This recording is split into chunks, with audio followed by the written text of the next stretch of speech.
होती आणि त्यांच्या विपक्षामध्ये 4 चेंडू हे निर्धाव हाताळले गेलेत. खास करून विशालच्या विपक्षामध्ये खऱ्या अर्थाने याची ताकद आहे, पण ही नजाकत विशालची आहे हे देखील बघून चालावं लागेल. चेंडू सरळ पॉइंटच्या क्षेत्रामध्ये काय अफलातून फटका होता, निघून गेला सीमारेषे बाहेर. चौकाराकरिता 4 धावा. अप्रतिम बॅटची फेस खोलली आणि चेंडूला सरळ कन्वर्ट करून दिला पॉइंटच्या क्षेत्रामध्ये. यस विशाल बिपिन सर, आज जर बघितलं गेलं ना तर विशालला खूप जास्त पॉझिटिव्ह माइंडने खेळताना बघितलं गेलं आणि लेग साईडच्या रिजन पेक्षा विशालची पॉवर झोन कोणती आहे ती ऑफ साईड. तर विशालला मी म्हणेन की जर तुम्हाला स्ट्रॅटेजी आखायची आहे तर ऑफ साईड ब्लॉक करावी लागेल आणि चेंडू जे आहेत ते स्टम्प अटॅक मध्ये ठेवावे लागतील. ही लेंथ चांगली असेल प्रेफर करू शकतो. 6 चेंडू 6 चौकार मारले होते, त्यामधले जवळजवळ 4 ते 5 चौकार ऑफ साईडला होते. हा चेंडू चांगल्या लेंथ वरती बघा. अगदी जर बघितलं गेलं ना जेव्हा स्टंप मध्ये चेंडू आणला गेला विशाल कुठेतरी तिथे मात्र कठीण परिस्थिती सामोरे जातोय. म्हणजे स्टंप मधल्या चेंडूंना विशालला थोडासा कठीण परिस्थितीनं फेस करावा लागतोय.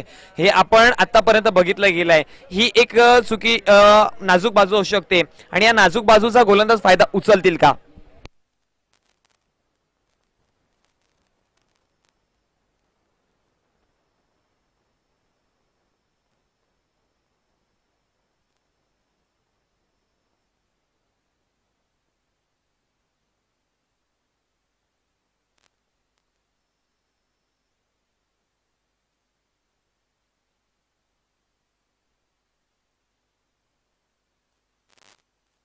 षटक क्रमांक 2 प्रगतीपथावरती असताना गोलंदाज तन्मय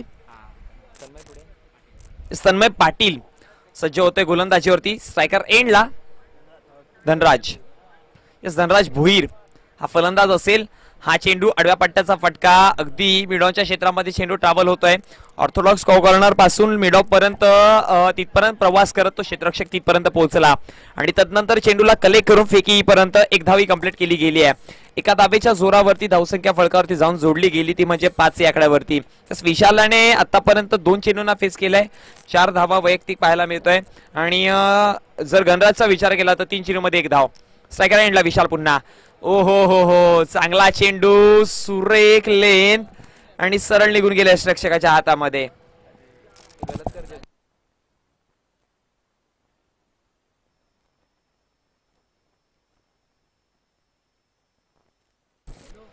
गोलंदाज पुन्हा एकदा सज्ज. हा चेंडू फटका फसलाय. क्षेत्ररक्षक तिथे मात्र असेल. चेंडूला करतोय कलेक्ट. मिल गई बड़ी विकेट. यस बड़ी मछली जाल में विशाल के नाम से.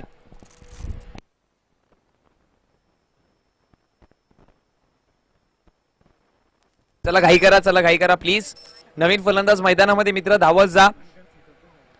धावत जाल तर 2 गोष्टी नक्कीच होतील. आमचा देखील टाइम असेल आणि तुमचा देखील वॉर्मअप होईल. तुमचा पण फायदा आणि आमचा पण फायदा. दोन्ही सलामीचे फलंदाज मैदानाच्या बाहेर आणि आता मात्र पूर्णपणे दबाव असेल चिंचोळीचा पाडा या संघावरती. विशालवरती खूप साऱ्या आशा अपेक्षा, तो अपेक्षेचा दिवा मावळताना पाहायला मिळाला. हे मानसिक दबाव होतं आणि हे दबाव खऱ्या अर्थाने पहिल्या षटकापासून क्रिएट केलं गेलं होतं आणि आता मात्र तेच पाहायला मिळतंय. सन्माईच्या माध्यमातून विशालचा विकेट मैदानाच्या बाहेर. पुढचा चेंडू देखना स्ट्रोक आहे. Deep mid wicket, deep backward square लेगच्या डोक्यावरनं सरळ निघून जाईल चेंडू. पंचांचा इशारा. 1 बाउन्स सीमारेषे बाहेर. चौकार. आपण बघू शकाल. ओ हो काय पिक केला होता चेंडू. अप्रतिम स्ट्रोक, अप्रतिम. रिप्ले मध्ये दाखवलं गेलंय अगदी घुटना टेक और तमाशा देख. हा चेंडू सरळ कन्वर्ट करून दिला सीमारेषे बाहेर आणि त्या 4 धाव्यांच्या जोरावरती धावसंख्या फळकावरती जाऊन पोहोचली गेली. माझे साथी गुणलेखक मला दर्शवताना 9 धावा.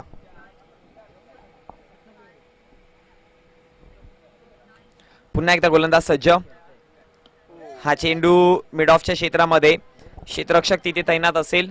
एक मोठा फटका मारल्यानंतर एक संयमी खेळ दाखवलं गेलं आणि स्वतःवरचं कंट्रोल काय आहे ते दाखवलं गेलंय. धावसंख्या फळकावरती जाऊन पोहोचली 10 या आकड्यावरती. बिपिन सर, जर बघितलं गेलं 3 षटकांची मॅच म्हणजे मी म्हणेन की 3 षटकामध्ये 30 धावा तरी जोडाव्या लागतील जर तुम्हाला धावा डिफेंड करायच्या असतील तर. कारण की मागच्या मॅच मध्ये आपण बघितल्या होत्या 27 धावा देखील डिफेंड झाल्या होत्या. म्हणजेच केलं तर सगळं मिळेल असं म्हणतात ना की ठेव मांडला तर देव नाहीतर दगड.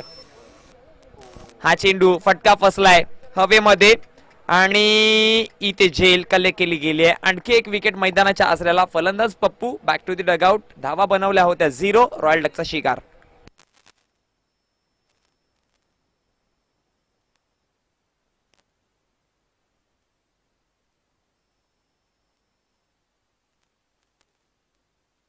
यापुढील होणारी मॅच टीम निळजे आणि टीम देसाई दोन्ही संघाचे कर्णधार. चला विनामूल्य लगेच नाणेफेकीच्या कक्षाकडे व्हायचं आहे. टीम निळजे संघाचे कर्णधार आणि टीम देसाई संघाचे कर्णधार विनंती करतोय की नाणेफेकीच्या कक्षाकडे व्हायचंय. नवीन फलंदाज प्रेम इस मैदानात रवाना होताना आपल्याला पाहायला मिळतोय.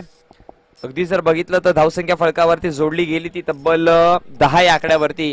आणि या 10 आकड्यावरती जर विचार केला तर आतापर्यंत विकेट गमावले गेले ते तब्बल 3. म्हणजेच पूर्णपणे बॅकफुटला ढकललं गेलंय. इथून फ्रंटफुटला यायचं असेल तर आता काहीतरी करावं लागेल. कारण की 12 चेंडूचा खेळ संपन्न झालाय. 2 षटकांचा खेळ संपन्न झालाय आणि या 2 षटकामध्ये 10 धावसंख्या फळकावरती पाहायला मिळते. म्हणजे प्रत्येक चेंडू मध्ये जर बघितलं गेलं तर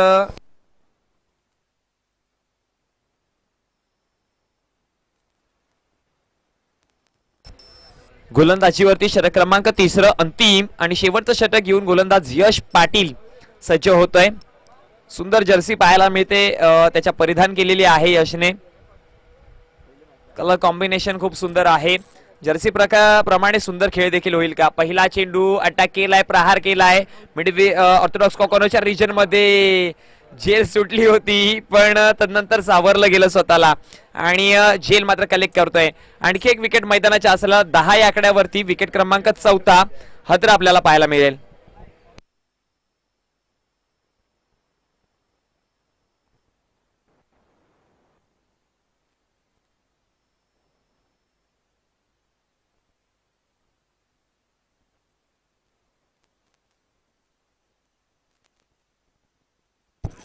यश पाटील गोलंदाजीवरती पाहायला मिळतोय ज्याने 4 चेंडूमध्ये 4 विकेट घेतले होते.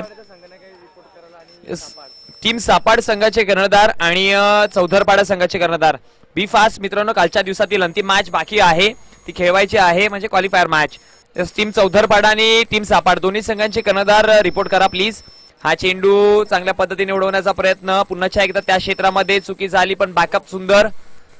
फेकी पर्यंत धावा जमवल्या गेल्या त्या तब्बल 2 आणि याच 2 धावेच्या जोरावरती समीकरण 12 या आकड्यावरती जाऊन पोहोचलं गेलंय. ते म्हणजेच विकेट 4 गमावून 4 विकेट गमावले गेले. बघा विकेट बॅक टू बॅक पडले गेले त्याचा फायदा हा मात्र गोलंदाजांना झाला जेणेकरून मात्र धावसंख्या कुठेतरी रोखून धरली आहे आणि लो स्कोरिंग मॅच नक्कीच बघायला मिळेल. पुन्हा एकदा गोलंदाज. हा चेंडू पाड्या स्वीप करण्याचा प्रयत्न होता. जागा बनवल्यानंतर आडव्या पट्ट्याचा फटका बॅकवर्ड स्कोअर लाईकच्या रिजन मध्ये. एक धाव कंप्लीट. दुसऱ्या धावेचा देखील प्रयत्न डबल सिंगल वरती येथून जोर दिला गेलाय आणि याच 2 धावेच्या जोरावरती समीकरण 14 या आकड्यावरती जाऊन पोहोचतोय.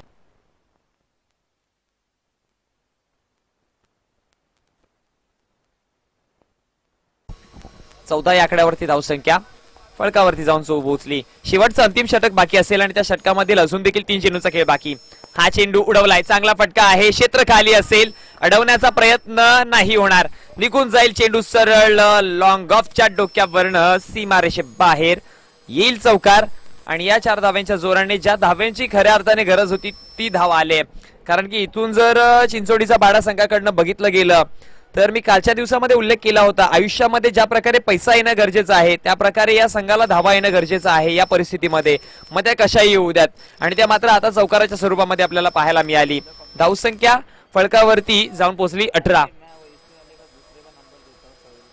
हा चेंडू पुन्हा एकदा स्वीप केलाय. चेंडू बॅकवर्ड स्कोअर लाईकच्या रिजन मध्ये. एक धाव कंप्लीट आहे.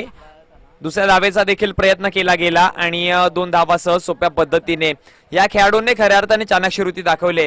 यस नाव गणराज. अगदी 8 चेंडूमध्ये 14 धावा आणि या 14 धावा ज्या जोडल्या गेल्या यस बिपिन सर खूप जास्त महत्वाच्या 14 धावा होत्या. यस आपण या टुर्नामेंटची 21वी मॅच बघतोय ज्यामध्ये दोन्ही संघ एकामेकासमोर आहेत लढताना पाहायला मिळतोय. हा चेंडू आडव्या पट्ट्याचा फटका मारण्याचा प्रयत्न नक्कीच रनआउटची इथून संधी कलेक्ट केली जाते. षटक संपलेल आणि 3 षटकाच्या समाप्तीनंतर धावसंख्या फळकावरती जाऊन पोहोचली गेली ती 20 या आकड्यावरती. म्हणजे विजयासाठी एकंदरी 18 चेंडू आणि 21 धावांची गरज असेल. पुन्हा एकदा लो स्कोरिंग मॅच पाहायला मिळेल. आता मात्र गोलंदाजीमध्ये टीम चौधरपाडा चिंचवलीपाडा संघाला गोलंदाजीमध्ये जास्त अभ्यास करावा लागेल. एक कॅल्क्युलेशन मधामध्ये आखावं लागेल जर या 21 धावा रोखायच्या असतील तर.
झोन फलंदाज मैदानामध्ये एका बाजूला यश एका बाजूला दर्शन. दोघांच्या नावामध्ये काहीतरी लपलंय. दर्शन सांगतो की विजयाचं दर्शन दे आणि यश सांगतो विजयाची झुंज दे, यश मिळू दे. दोन्ही नावांमध्ये विजय आहे, दोन्ही नावांमध्ये संघर्ष आहे. आणि हे दोन सलामीचे फलंदाज मैदानामध्ये रवाना होताना पाहायला मिळतील. यश आणि दर्शन ही जोडी. 21 धावांचं लक्ष. एका बाजूला टीम चिंचोड्याचा पाडा तर एका बाजूला गोलवली. या दोन्ही टीमच्या मध्ये एक गोष्ट समांतर आहे ती म्हणजे 21 धावा. एका संघाला याच 21 धावा जोडायच्या आहेत तर एका संघाला याच 21 धावा रोखायच्या आहेत. एका संघाला पुढे जायचंय तर एका संघाला पाठी थांबवायचंय. ही तर खरी क्रिकेटची जादू आहे. तुम्हाला पुढे जायचं असेल तर कोणाला तरी पाठी ढकलावंच लागेल.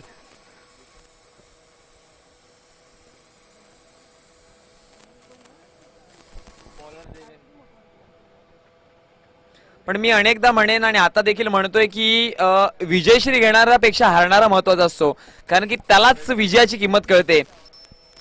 आणि इथे मात्र बघावं लागेल कोणाला कळेल विजयाची किंमत.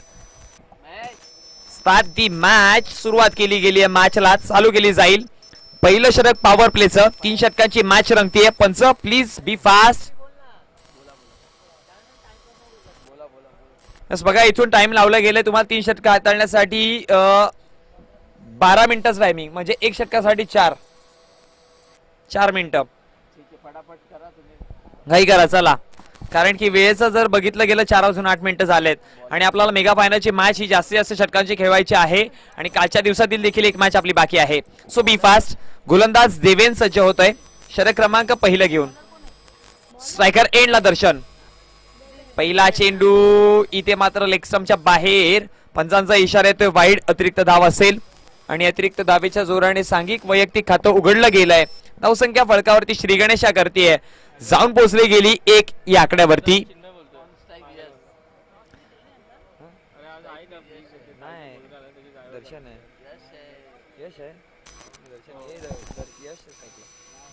माफ करा, स्ट्रायकर एंडला यश पाहायला मिळतोय. यापुढील होणारी मॅच टीम निवजे संघाचे कर्णधार आणि टीम देसाई संघाचे कर्णधार. विनंती करतोय प्लीज नाणेफेकीच्या कक्षाकडे या.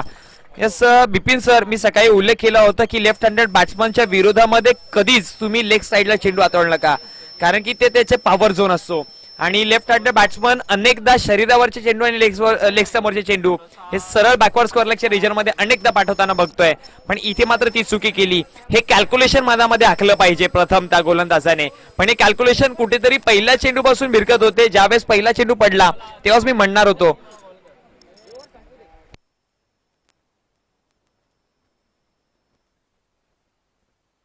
पुन्हा एकदा गोलंदाज सज्ज होईल.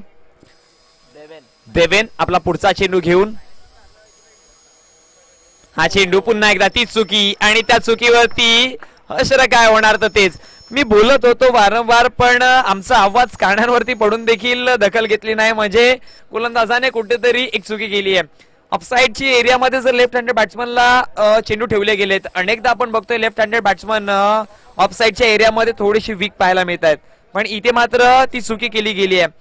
वारंवार लेग साईडला चेंडू हाताळण्याचा प्रयत्न आणि त्याच्या जोरावरती मोठे मोठे फटके आणि धावसंख्या फलकावरती नेऊन ठेवली गेली ती म्हणजे 2 चेंडूच्या समाप्तीनंतर 9 या आकड्यावरती. म्हणजे 21 धावांचा पाठलाग करता 9 धावसंख्या जोडल्या गेल्यात. जवळजवळ एकतर्फी मॅच करण्याचा प्रयत्न.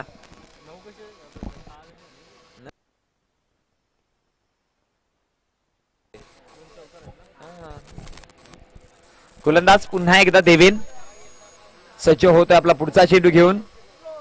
आमचे बिपिन सर बघू शकाल जेव्हापासून जेवून आले तेव्हापासून थोडेसे वीक पाहायला मिळतात.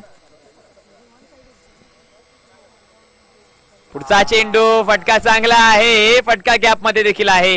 1 बाउन्स निघून गेलाय. चौकार हॅट्रिक करिता सीमारेषे बाहेर मस्तक पे दस्तक. 4 धावा, 3 चेंडू त्या 3 चौकार. मॅच मध्ये आली रंगत. धावसंख्या फळकावरती जाऊन पोहोचली 13 या आकड्यावरती. देवेंच्या विपक्षामध्ये पूर्णपणे यश फायर झालाय. यशने पूर्णपणे आपली आग ओकायला सुरुवात केली आहे. करावं तरी काय.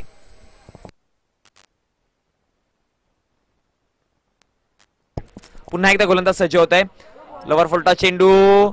हा चेंडू चांगला होता. चेंडू चांगला होता. अगदी जर बघितलं गेलं ना विपिन सर, तर मी म्हणेन की गोलंदाजाने राऊंड द विकेट यायला पाहिजे. कारण की राऊंड द विकेट आला तर तो वाईड लाईन टार्गेट करू शकतो. चेंडूची लेन जर बघाल तर अगदी या रेषे ऑप्शनच्या बाहेर रेषेमध्ये पडेल. पण ओव्हर द विकेटच्या मनसुबता बनवला गेलाय गोलंदाजाने आणि त्याच्या जोरावरती कुठेतरी अपयशी. 13 धावसंख्या 4 चेंडूच्या समाप्तीनंतर. 5वा चेंडू प्रगतीपथावरती आहे. गोलंदाज देवेन पुन्हा एकदा सज्ज होतोय. काय करेल आता.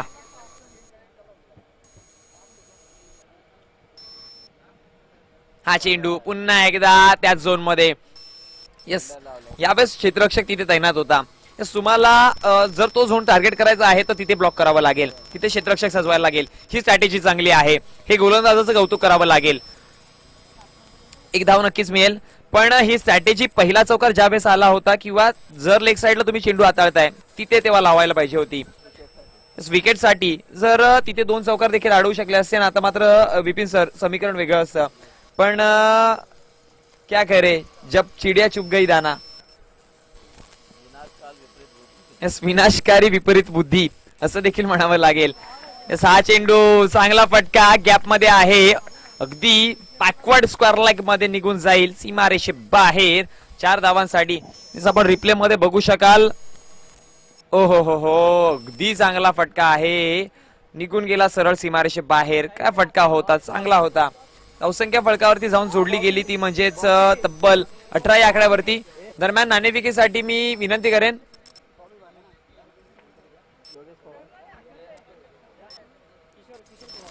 आदरणीय किशोरजी पवार साहेबांना विनंती करतोय प्लीज नाणेफेकीच्या कक्षाकडे व्हायचं आहे जिथे मात्र दोन्ही संघाचे कर्णधार असतील. यापुढील होणारी मॅच दोन्ही संघाचे कर्णधार चला नाणेफेकीच्या कक्षाकडे.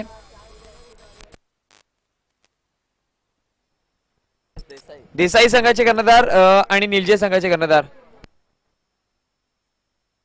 देसाई संघाचे कर्णधार इथपर्यंत पोहोचलेत. टीम निलजे संघाचे कर्णधार कुठे आहात, आमचा आवाज ऐकत असाल तर प्लीज.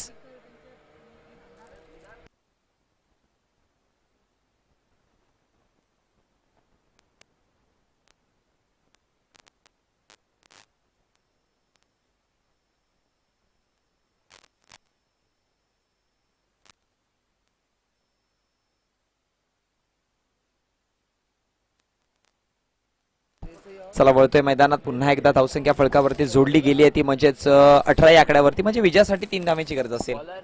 गोलंदाज विशाल षटक क्रमांक 2 घेऊन सज्ज होतोय. देसाई संघाने नाणेफेकीचा कौल जिंकला आणि निर्णय काय असेल देसाई टीम. ओके, पेंडिंग आहे डिसिजन. लवकरात लवकर कळवा कारण की 3 धावांची गरज आहे फक्त. स्विचिटची तयारी. फटका चांगला. विजयाचा हा फटका निघून गेला सीमारेषे बाहेर. चांगला फटका आहे आणि इथे मात्र टीम गोलिवली संघ जाऊन पोहोचली पुढच्या सत्रामध्ये. यस, देसाई संघ आपला जो काही डिसिजन असेल तो कळवा प्लीज लवकर.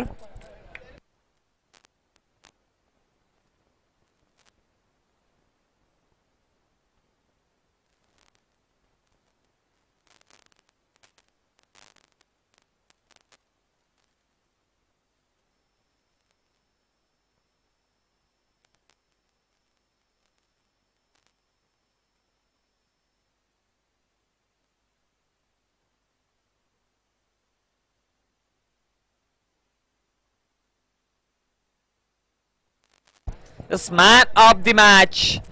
या मॅचचा हिरो कोण? नो. Low scoring match. आपण गोलंदाजाकडे जातो. Hitesh no doubt power play मध्ये 4 धावा दिल्या. अप्रतिम गोलंदाजी. आणि बॉबीजी भाने साहेब यांना